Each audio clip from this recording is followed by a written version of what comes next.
Assalamu alaikum, урматтуу мекендештер, Москвадагы жердештер, амансыздарбы? Москвадагы маанилүү жаңылыктар менен эфирде Моз Хабар. Здравствуйте. А за что вас? За что вас?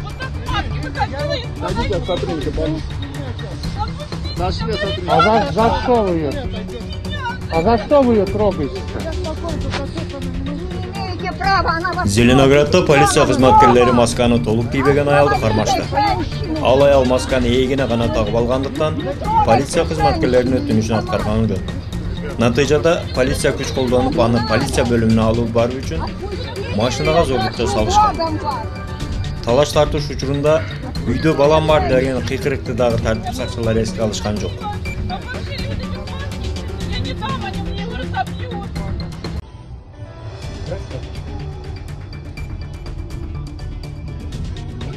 Зато с шипами.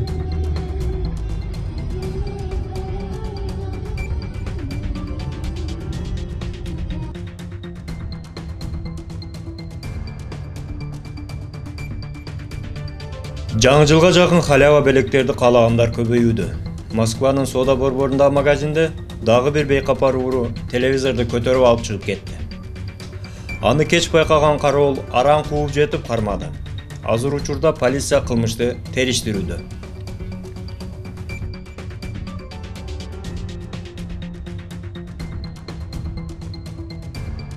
Сбербанктын жаңы системасы иштей баштады.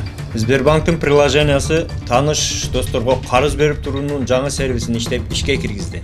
Анын өзгөчөлүгү карыз убактысы келгенде карызды төлө деп эскертип турат. Бул сервисти кимдер көп колдонот деп ойлойсуз? Комментарий жазып кетиңиз.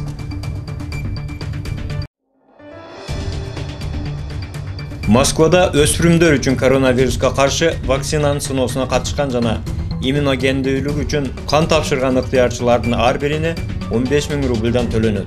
Москвада 2021 жылдын аягына чейин 12 жаштан 17 жаштагы өспүрүмдөр арасында коронавируска каршы вакцинаны изилдөөнүн 3-чү фазасы жүрүп жатат. Клиникалык сыноолордун 3-чү фазасында 3000 ыктыярчынын ичинен 2400 адам вакцинаны, ал эми 600 адам плацебо алышат.